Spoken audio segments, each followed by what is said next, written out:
vazamentos. O Senado aprovou agora há pouco o projeto de lei das fake news, que visa combater notícias falsas disseminadas pelas redes sociais. O texto é considerado polêmico e gera crítica tanto de parlamentares quanto de representantes da sociedade civil. Para falar sobre o assunto, nós vamos conversar agora com o advogado Luiz Fernando Prado Chaves, especialista em direito digital da Daniel Advogados. Tudo bem, Luiz Fernando? Muito obrigado por falar aqui na Jovem Pan. Tudo bem, Afonso? Eu que agradeço o convite. Pois é, a gente estava acompanhando, né, Luiz Fernando, a tramitação do PL das fake news, houve aí vários adiamentos, até que hoje, enfim, o Senado colocou isso em votação e o texto passou por lá. A gente sabe que existe uma tramitação que vai continuar, pode haver alterações na Câmara dos Deputados, mas eu queria perguntar inicialmente para o senhor, como que o senhor vê a aprovação deste texto, daquele primeiro texto apresentado para o que foi votado hoje? Foi possível fazer algumas mudanças, mas o senhor ainda vê pontos críticos nesse texto. Então, agora, para este projeto de lei que segue para a Câmara, como que o senhor recebe isso? Legal. Houve sim uma evolução, né? O primeiro texto que foi apresentado era um texto bastante radical em alguns pontos, né? Poderiam ameaçar a liberdade de expressão, poderiam ameaçar ainda mais a privacidade, mas esse texto final ainda está longe de estar perfeito, né? Tem algumas obrigações ali para as redes sociais, para os aplicativos de mensagem, que são obrigações que a gente ainda não tem a certeza se são possíveis de ser cumpridas por essas empresas, né? E são obrigações, ainda mais graves, obrigações que levam uma mitigação, né, uma redução da privacidade, da proteção dos dados dos usuários, né? A gente sabe que hoje esses aplicativos, eles investem muito em segurança, em criptografia ponta a ponta, né, em questões mais técnicas aí para proteger os nossos dados, e algumas obrigações que estão ali nesse projeto de lei hoje aprovado no Senado ainda se chocam um pouco com a privacidade e que é esperada por parte dos usuários dessas aplicações. Perfeito. Aí te perguntar também, né, Luiz Fernando, tem muitas pessoas que criticam esse texto, trazendo, até apelidam de PL da censura, com temor aí de que alguns pontos desse texto possam cercear as liberdades. Como que o senhor vê essa questão? O texto ele apresenta ainda alguns termos bastante amplos, né? Gera o subjetivismo do que seria uma conduta abusiva, o que não seria uma conduta abusiva, e grande parte dessas críticas vem pelo fato desse projeto ter passado por um período de discussão muito pequeno, né? Se a gente compara com o Marco Civil da Internet, com a própria Lei Geral de Proteção de Dados, são marcos regulatórios aí que ficaram anos e anos e anos sendo discutidos, várias rodadas aí de consulta pública, e agora a gente pega um projeto, tanto quanto aprovado às pressas aí no Senado, né, com poucas oportunidades aí de consulta pública, com poucas oportunidades de participação popular nessa construção legislativa, e é por isso que isso assusta um pouco, né? Tudo que mexe com os direitos dos usuários, né, com a disseminação de conteúdo na internet, seja ele lícito ou ilícito, gera um certo temor de eventuais abusos, né? Quem que vai controlar qual conteúdo é abusivo e qual não é? Hoje esse controle é feito primordialmente pelo judiciário, né? O Marco Civil da Internet deixa muito claro que as aplicações nas redes sociais, aplicativos de mensagem, etc., eles não estão obrigados a remover um conteúdo, a menos que um juiz determine a remoção do conteúdo, né? Claro que tem aquelas exceções, tem conteúdos que a própria lei já diz que não, independente de ordem judicial, esse tipo de conteúdo aí que envolve uma pornografia, etc., esse obviamente você precisa remover, mas aqueles conteúdos que são subjetivos, né? Que a gente fica na dúvida, poxa, será que isso é liberdade de expressão ou será que isso é um abuso? Para esse tipo de conteúdo, hoje a regra é que o judiciário decida, e não que a empresa decida ou que ela tenha esse crivo, né? Isso pode acabar, sim, representando, em última escala, algum abuso ou algum cerceamento da liberdade de expressão, especialmente porque as empresas hoje, elas não estão em posição tão clara ali de julgar o que é certo e o que é errado, né? Eu acho que esse papel de julgador, a gente como sociedade concentra esse papel no judiciário, né? E é muito o que o Marco Civil da Internet defende também. Por isso que alguns pontos desse projeto ainda chocam, sim, com o Marco Civil da Internet, especialmente nessa questão da liberdade de expressão, né? Claro que o texto hoje está muito melhor, né? Ainda bem que o texto está muito melhor do que o texto inicialmente apresentado, inclusive nesse ponto da liberdade de expressão, mas o ponto principal, eu acho que ainda de melhora está na privacidade dos usuários, né? Tem algumas obrigações lá, um tanto quanto estranhas, no sentido de você coletar, você obrigar que os aplicativos de mensagem colete um registro, um rastreamento de quem mandou que mensagem para o quê, e a gente sabe que hoje, né, com os padrões, com os mais modernos padrões de segurança da informação que existem, isso não seria possível. Então, qual que seria a solução? Será que a solução é que que os aplicativos de mensagem usem medidas de segurança menos seguras para os usuários para conseguir fazer esse rastreamento, esse monitoramento? É isso que nós, como sociedade, temos que nos perguntar. É isso que queremos? A gente quer menos segurança no uso das aplicações para poder, eventualmente, fazer um rastreamento, etc. Será que é possível essa obrigação que está sendo exigida hoje no texto aprovado pelo Senado? Eu acho que esse é o principal ponto de reflexão que fica aqui para a gente.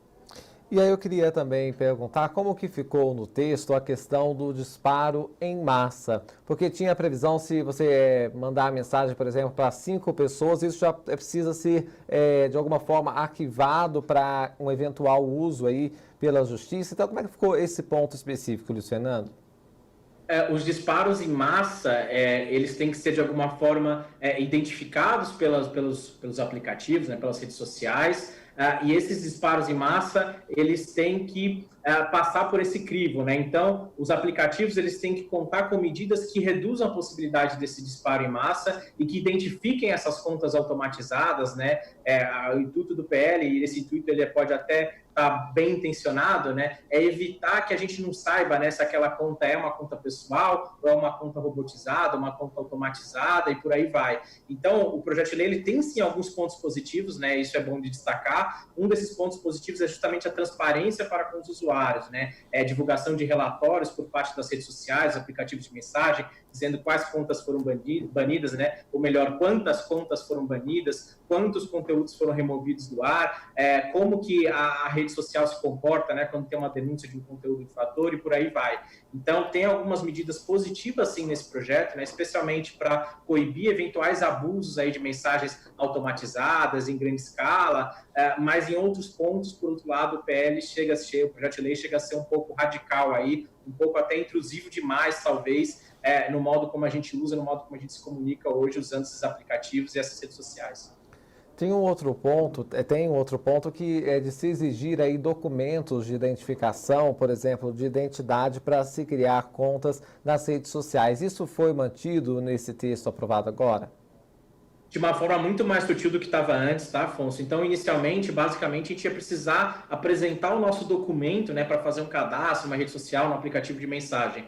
Hoje, no texto que a gente tem lá hoje, como ele está no Senado, não tem mais essa obrigação generalizada, né? O que pode acontecer é alguém denunciar, alguém suspeitar de que aquela conta ela não é autêntica, de que ela é um perfil falso, etc. E aí sim, a rede social, o aplicativo de mensagem exigir que a gente comprove a nossa identidade, né? Então, esse ponto acho que já foi um ganho em termos de sociedade, né? Porque a gente não está mais tratando necessariamente todo mundo como suspeito, todo mundo como falsário, a gente está tendo esse cuidado de só em caso de denúncia, né, em caso de suspeita fundada aí, a gente ir atrás e perguntar se aquela pessoa de fato é quem ela está querendo se passar. Mas ainda assim tem uma certa polêmica, né? Porque o que é uma suspeita, né? Será que eu, com um inimigo meu, vou falar, não, olha lá, ele não é quem ele diz ser, só para forçar ele ter que mostrar um documento, só para causar esse constrangimento, ou mesmo expor a intimidade daquelas pessoas, né, a privacidade. A gente sabe que grande parte dos golpes hoje na internet eles são feitos por pessoas que conseguem, por exemplo, pegar o endereço de conexão à internet que não é nosso, né? Por exemplo, pegar emprestado o endereço de conexão de outro país para tentar camuflar a conexão. Imagina essa pessoa fazendo isso e ainda apresentando um documento, né? Um documento falso,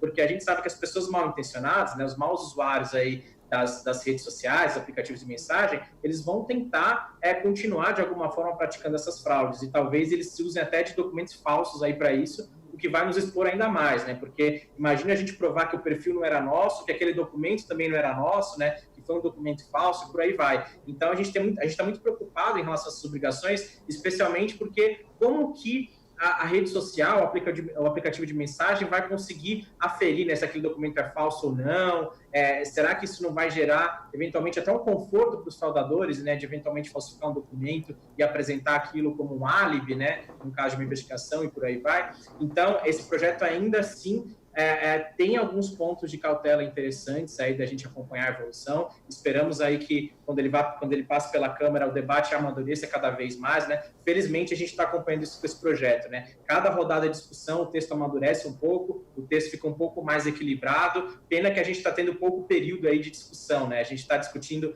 esse projeto de lei em meio a uma pandemia, talvez aí sem uma participação popular aí relevante, sem uma rodada de consulta pública amplamente publicada e realmente participativa, né? Então é uma pena que a gente não esteja aproveitando esse momento para ter discussões mais profundas em relação ao que representa esse PL aí das fake news, mas esperamos aí que, à medida que ele vá tramitando aí nas casas legislativas, ele vá se aprimorando e a gente aprove uma lei que a gente não tenha medo de chamar de uma lei de censura ou de desmarco civil da internet, né? Que é até outra crítica que eu fiz recentemente. Felizmente, parece que a gente está amadurecendo no texto legal. Pois é, não, exatamente. E claro, né, Luiz Fernando, todos têm interesse em uma lei em algum dispositivo, na verdade, que possa coibir fake news, que acabam destruindo reputações, usando robôs, enfim, mas é uma linha difícil, né, isso ser colocado. E aí o ponto que o senhor falou desse amadurecimento do texto. As críticas que são feitas, inclusive, é que não seria o melhor momento para se colocar isso, dadas as outras prioridades que o país tem e que isso precisa ser melhor dialogado, justamente para que o que for colocado ali possa, de fato, atender aí os interesses de todos os setores, inclusive as plataformas, os usuários, enfim, esse debate mais amplo que tem sido muito questionado, né? Exatamente. Ninguém com bom senso é a favor de fake news, né? Se tiver uma lei que consiga, de fato, coibir fake news, ótimo. A gente só precisa ter o cuidado para essa lei não derrubar, por exemplo, a liberdade de expressão ou não derrubar demais a nossa privacidade na internet, né? Hoje a gente tem leis que garantem isso para a gente, né? A gente tem o Marco Civil da Internet, em breve a gente vai ter a Lei Geral de Proteção de Dados entrando em vigor, e seria uma pena que esses anos aí de esforços para construir essas duas legislações aí fossem derrubados por uma discussão às pressas aí de momento, né? Eu acho que tudo que a gente faz só pensando no calor do momento, na emoção, talvez não seja a decisão legislativa mais correta, né? Então vamos torcer e inclusive acompanhar de perto esse projeto aí para que ele saia da forma mais equilibrada. Eu acho que da mesma forma que a gente não quer fake news, a gente também não quer censura, né? A gente não quer uma redução da liberdade de expressão e muito menos uma redução da nossa privacidade online. E o senhor também tem a percepção de que na Câmara dos Deputados deve ter mudanças também nesse texto, né? Porque a gente, quando noticia que uma aprovação no Senado, claro, é importante sempre pontuar, não está entrando em vigor, e sim que vai para outra casa onde deve ter também emendas, mudanças nesse texto, né?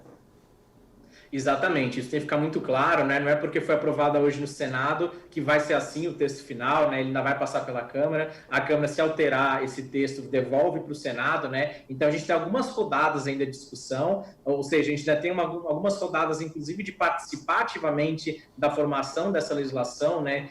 Conversando com os nossos deputados lá, conversando com os legisladores. Acho que ainda tem uma abertura para a gente fazer isso, e principalmente, né?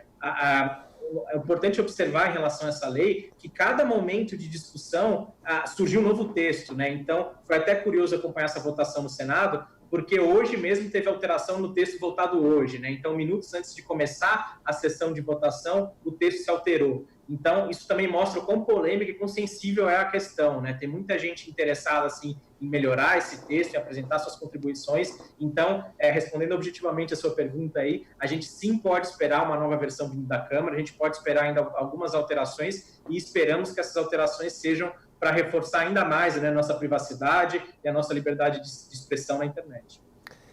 Luiz Fernando, tem uma avaliação também de que essa pressa, né, para se colocar esse tema em votação está muito relacionado às eleições municipais deste ano, que os próprios parlamentares, muitos vão concorrer ou têm aliados políticos que vão disputar aí as prefeituras, e isso seria então o que teria acelerado essa discussão para que isso já valha para as eleições. O senhor também avalia assim, e como é que isso pode impactar num processo eleitoral? A gente veio de um processo eleitoral que vários pontos desses foram colocados e estamos nos aproximando de outro, né?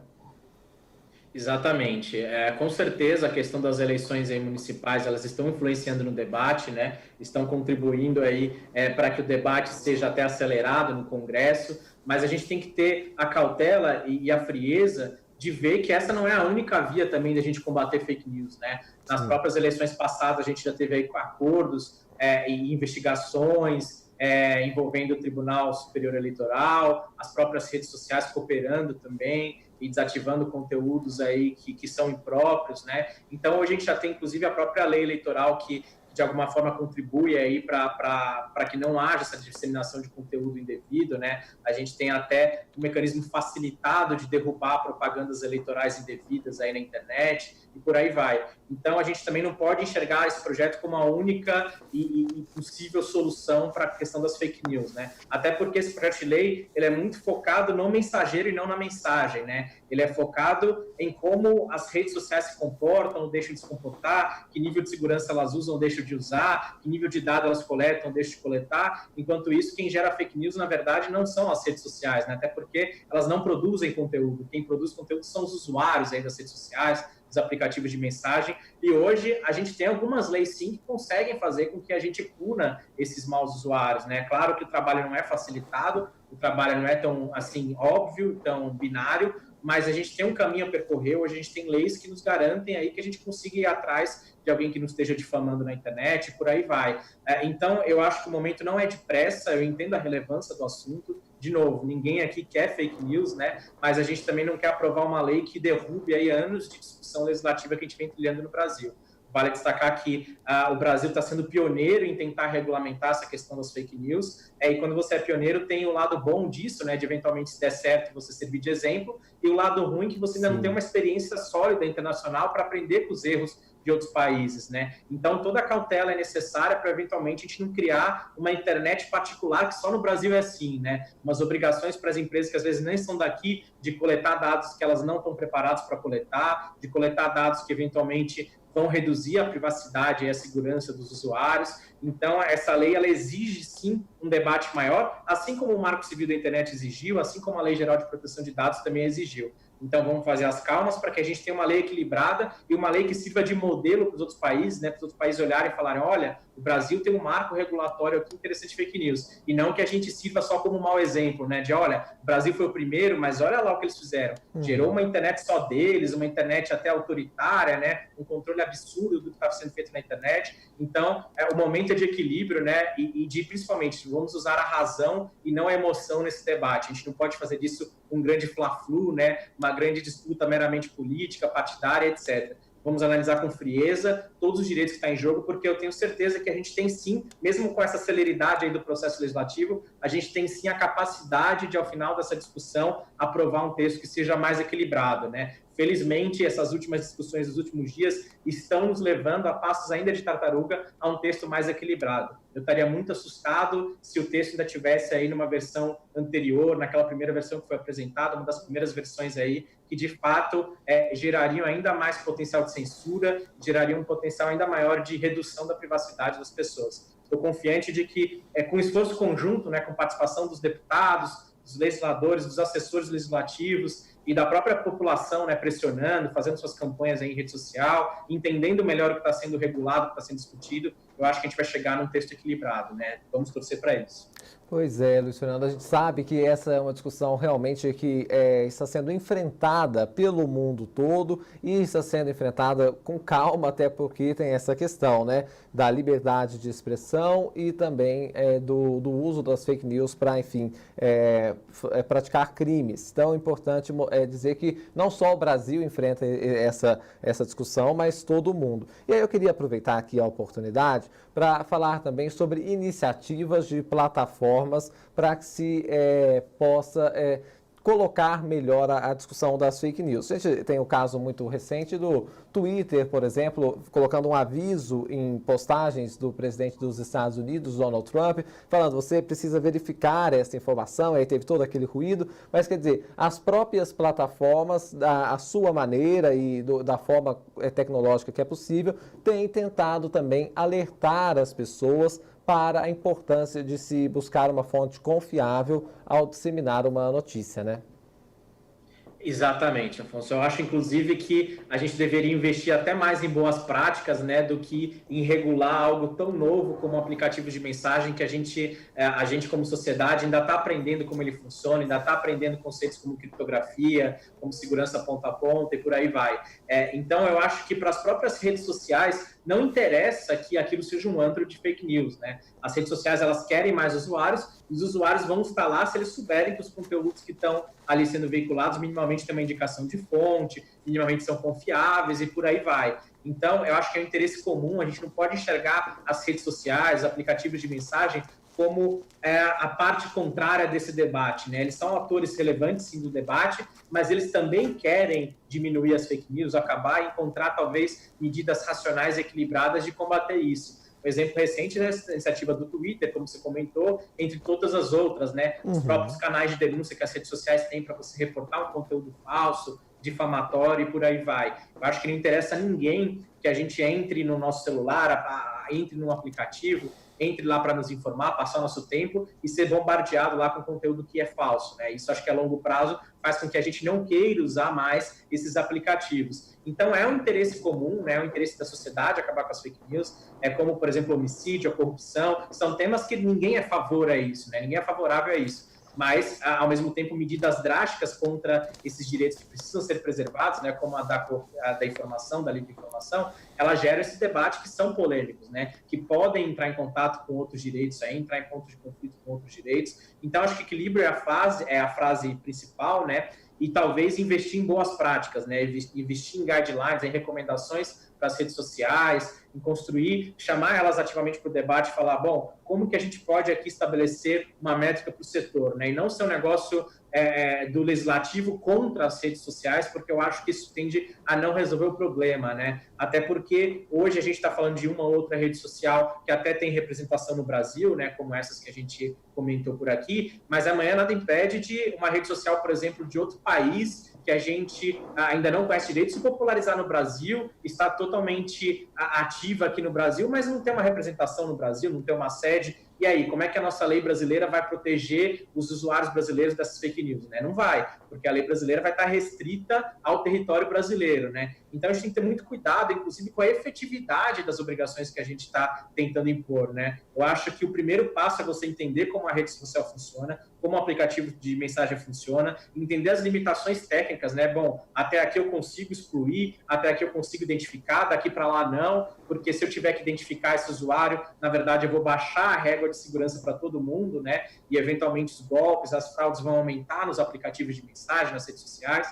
Então, são vários os fatores envolvidos aí, e eu sou muito favorável a gente trabalhar com essas recomendações para a educação da sociedade, para depois a gente regular, né? Normalmente, quando a gente está falando de direito e tecnologia, toda vez que a gente tenta regular algo com muita pressa ou sem entender direito como aquilo funciona, normalmente ou a gente cria uma regulamentação absurda, né, do ponto de vista de ser muito radical, de limitar as liberdades, etc., ou a gente vai criar algo que não vai sair do papel, né? A gente vai dar uma proibição ou uma regra super absurda que no final do dia ninguém vai conseguir cumprir e aquela vai ser uma lei não aplicável, né? Uma lei que já nasce morta, por assim dizer, né? A famosa lei que não pega. Então, acho que vamos aproveitar esse momento para construir uma lei que de fato pegue, né? Uma lei que de fato consiga ser plenamente aplicável por quem detém a tecnologia como a gente conhece hoje. É claro que sim, a gente tem que observar com cautela também essa grande poder de concentração de informação que as redes sociais têm, os aplicativos de mensagem têm, mas, por outro lado, a gente não pode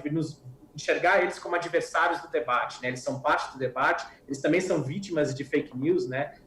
Porque, de novo, a gente, como usuário, a gente procura um aplicativo que seja seguro, que seja fidedigno e que tenha conteúdo que nos interesse. Fake news, quando a gente descobre que não nos interessa mais, né? E se eu ficar sabendo, não, aquela rede social lá que eu entro todo dia só tem fake news, eu não vou mais querer entrar naquela rede social. Então, vamos unir esforços, acho que o momento é de unir esforços, de tentar melhorar o que for possível esse texto legal e sempre frisando, né, que é melhor a gente pecar pelo excesso de debate agora do que aprovar uma lei que depois a gente vai ter que discutir no judiciário, judicializar pelo STF, por aí vai. Então, vamos tentar construir uma lei que ela já saia redonda, que ela já saia aplicável e que ela não depois gere questionamentos aí no judiciário brasileiro.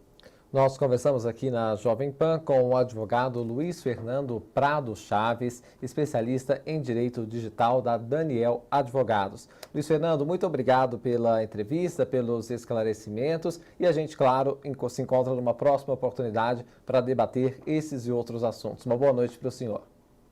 Boa noite a todos, eu que agradeço. Bom, e agora a gente vai fazer um rápido intervalo aqui na Jovem Pan e voltamos em instantes com as principais informações do Brasil e do mundo. Já voltamos. Jovem Pan News. Jovem Pan.